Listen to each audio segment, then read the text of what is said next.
ඒ වගේම මලු මම්පෙත් හැමදීම චෛත්‍ය මලු බෝ මලු පිරිසුදු කිරීම, බුද්ධ මන්දිර පිරිසුදු කිරීම, මල්ලාසන පිරිසුදු කිරීම මේවා අසීමිත පින් වැඩෙන පින්කම්.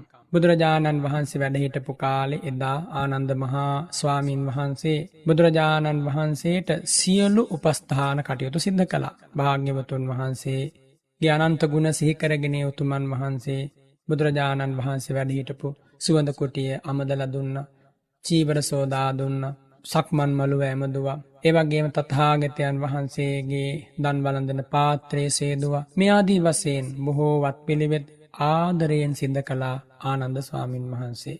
ඉතින් අද වගේ කාලයක ශ්‍රද්ධාවන්ත පින්වත් පිරිස විශේෂයෙන් මේ කාරණේ හිතට ගන්නට ඕන. අපි පන්සල් වලට, අරණ්‍ය සේනාසන වලට, ඒ වගේම චෛත්‍ය ස්ථාන වලට, ඒ වගේම බෝධි මණ්ඩප වෙත වන්දනා ගමන් යනවා. ඒ වගේම වන්දනාමාන කරන්න ගමන් කරනවා. එහෙම ගමන් කරද්දී විශේෂයෙන් අපිරිසුදු වෙලා තියෙන ඒ මල්ලාසන, මලු මම්පෙත් වගේ දේවල් ඊටාම හොඳින් පිරිසුදු කරන්නට තරම් ඔබ නිහතමානී වෙන්නට ඕන. ඇයි මම එහෙම ඔබට ප්‍රකාශ කරන්නේ?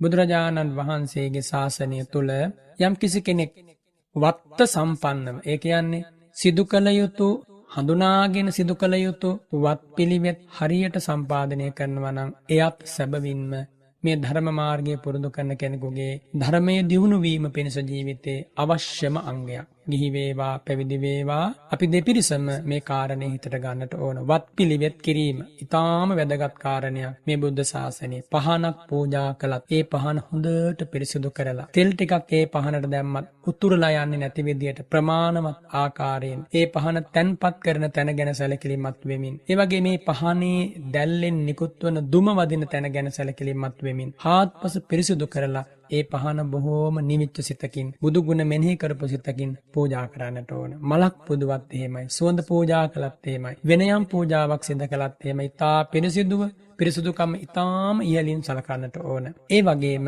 ඒ පිරිසුදුකම වගේම නුවණින් ඒ දේ දකින්නට ඕන. ඇයි මම මේ දේ කරන්නේ? කා උදෙසාද? කාගේ ගුණ සිහි කරගෙනද මම මේ දේ කරන්නේ? ආදී වශයෙන් හිතලයි මේ බුද්ධ ශාසනය තුල වත්පිළිවෙත් සම්පාදනය කරන්නට ඕන. විශේෂයෙන් අපි හිතමු බෝ මළුවක් අමදිනවා, චෛත්‍ය මළුවක් අමදිනවා. මේවා දුර්ලභව කරගන්න පුළුවන් පින්නේ හැමදාම ලැබෙන්නේ නැහැ. මනුස්ස ලෝකයට ආපු කාලෙක දයතක් ලැබෙන්නට ඕන. ශ්‍රද්ධාවක පිහිටන්නත් ඕන, බුද්ධ ශාසනයක් වුණ ගැහෙන්නත් ඕන. ඒ වගේ අවස්ථාවක පමණයි ඔය ඇමදීම වගේ පින්කම් සිද්ධ කරගන්නට ලැබෙන්නේ. අතුපතු ගාලා මලු මම්පෙත් පිරිසිදු කරන්නට අවස්ථාව හිමිවන්නේ. ඒක අසීමිත පිනක්. ಜಾති ಜಾතිත් සකින් සම්මජ්ජක තෙහෙරාපදානය, ඊළඟට බෝධි සම්මජ්ජක තෙහෙරාපදානය කියන අපදාන පාළියේ සඳහන් වෙනම උපදින ජාතියේ අංග ප්‍රත්‍යංග සම්පූර්ණ වෙන්නට, මනාව ශරීර අවයව පිහිටන්නට මේ මලු මම්පෙත් ඇමදීම හේතු වෙනවා කියලා. ඒ වගේම නියමාකාර උස මහතින් යුක්ත වන්නට, ශරීරයේ වර්ණවත් වන්නට, සමසිනිඳු වෙන්න, ඒ වගේම ජනප්‍රිය වෙන්න, දීර්ඝායුෂ ලැබෙන්න, ශරීරයේ ශක්තිමත් වෙන්න, ඒ වගේම බොහෝ කල දුක් විඳවන, ඒ වගේම බලන අප්‍රියෝපදවන වෙලාදුරු, කඩු වේගන්, පරංගි වගේ රෝගාබාධ හට නොගන්නට, කුෂ්ඨ රෝග වගේ දේවල් ඇති නොවෙන්නට, සුදු කබර, ඒ වගේම ඉනිගැට, සුදු ලප, කළු ලප, කුරුලෑ, අලුහන්, ඒ වගේම නොඑක් විදිහේ තොල්වල, අතුල්පතුල්වල පැලීම්, ඉරිතැලීම්, මෙන්න මේ වගේ ඒවා ඇති නොවෙන්නට හේතු වෙනවා මේ මලු මම්පෙත් ඇමදීම. බුද්ධෝපස්ථානයක් ඒක. එනිසා අපි කාගෙත් බලාපොරොත්තු වන්නේ ලස්සන නිරෝගී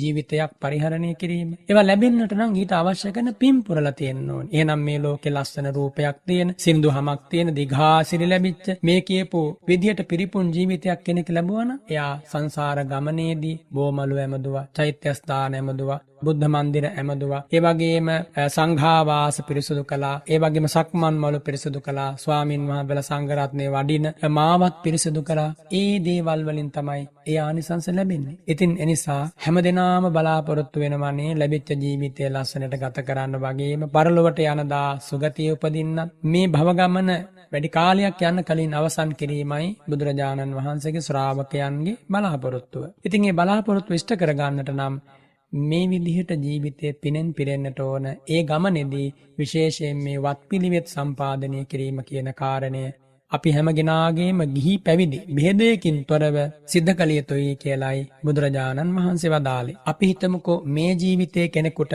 සුවපත් නොවිච්ච කුෂ්ඨ රෝග ආදියක් හැදිලා තියෙනවා කියලා. ආන්නේ කුමක්ද කළ යුත්තේ? සිද්ධාස්ථාන අමදිමින් චෛත්‍යස්ථාන අමදිමින් පුළුවන් හැම වෙලාවකම ඒ වගේම මලසුන් පිරිසිදු කරමින් කටයුතු කරන්න පුළුවන් නම් කලක් යනකොට ඒ රෝගාබාධ සංසිඳිච්ච මේ ලෝකේ ඉන්නවා. ඒක ඒකාන්තයෙන් සිද්ධ වෙන දෙයක්. පුණ්‍ය සංස්කාරයේ බලවත් වෙනකොට ඒ විදිහට නිරෝගීකම සුවපත් භාවය ලැබෙනවා. ඒ විතරක් නෙමෙයි, කය නෙමෙයි සිතත් පිරිසිදු වෙන්නට මේ මලුමන් පෙත් හැමදීම එහෙම නැත්නම් වත්පිළිවෙත් සම්පාදනය කිරීම කියන එක ඒකාන්තයෙන් හේතු වෙනවා. කවුරුන් හෝ කෙනෙක් හිතුවොතින් මාගේ මේ උත්සාහයෙන් මාගේ මේ ව්‍යායාමයෙන් මේ බෝමලුව මේ චෛත්‍ය මලුව පිරිසිදු වෙනවා වගේ මගේ සිතත් පිරිසිදු වේවා. සිත අපිරිසිදු වෙන ද්වේෂ ලෝභ රාග මොහ කෙලෙස් මාන කෙලෙස් විචිකිච්ඡාදී කෙලෙස් දුරු වේවා මගේ සිතින්. ඒ අදහස ඇති කරගෙන ඒ අදිෂ්ඨාන හිතේ තබාගෙන එයා ඒ මලුමන් පෙත් ඇමදීමේ කෘත්‍යය යෙදෙනවා නම් කවදා හෝ දවසක් එනවා යාට ඒ පුණ්‍ය බලය විපාක ලැබිලා ඒ පුණ්‍ය බලයෙන් එයාගේ සිත කෙලෙසුන්ගේ නැත මිදී යන. ඉතින් ඒ නිසා කාය පාරිශුද්ධිය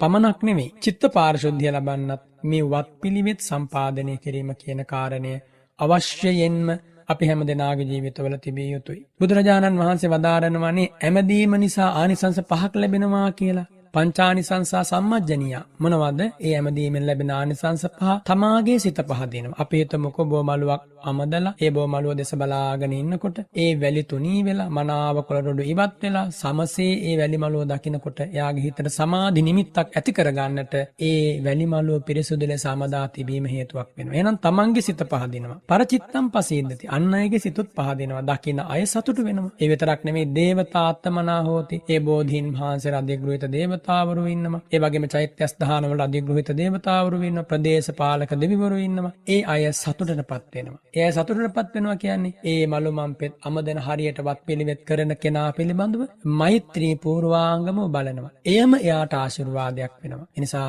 පොඩි දෙයක් නෙමෙයි මේ වත්පිළිවෙත් කිරීම. ඒ වගේම බුදුරජාණන් වහන්සේ දේශනා කරන පාසාදික සංවත්තනිකම් පුඤ්ඤං උපචිනාති කියලා. රූපශෝභාව, ශරීරශෝභාව මතු කරලා දෙන තමන්ගේ ශරීරය වර්ණවත් කරන විදිහේ අප්‍රමාණ බලවත් කුසල සංස්කාරයක් මෙමගින් නැති වෙනවා කියලා. ඒ වගේම කායස්ස භේදා පරම්මරණ සුගතින් සග්ගන් ලෝකං උපපජ්ජති. කය බෙදී මරණින් මත්තේ සුගතිය උපදින්න ඉදලක් කොස්සක් අතට අරගෙන බුදුමැදුරක් මලුමන් පෙතක් හැමදීම හේතු වෙනවා. බලන්න අපිට කොච්චර ලොකු පිනක් කරගන්න පුළුවන්ද? කිසි වියදමක් නැතුව, කිසි වෙහෙසක් නැතිව හිතේ ශ්‍රද්ධාව තියෙනවා නම් අසීමිත පිනක් කරගන්න පුළුවන්. එනිසා වත්පිළිවෙත් ගෞරවයෙන් සම්පාදනය කරන්නට හැමදෙනාම සැදී පැහැදී කටයුතු කරන්න. අත් දෙකක් ලැබිච්ච වෙලාවේ, පායුගලක් ලැබිච්ච වෙලාවේ, නැගිටලා යන්න එන්න පුළුවන් වෙලාවේ, ශ්‍රද්ධාවක් හදවතේ පිහිටපු වෙලාවේ, බුදුසසුනක් මුණ ගැහිච්ච වෙලාවේ කොච්චර වටිනවද? ඒ වටිනාකම් හරි හැටි හඳුනාගෙන වටිනාකම් ලැබිච්ච ජීවිතයට මේ දහමෙන් සැබෑ වටිනාකමක් ඔබ ලබා දෙනකොට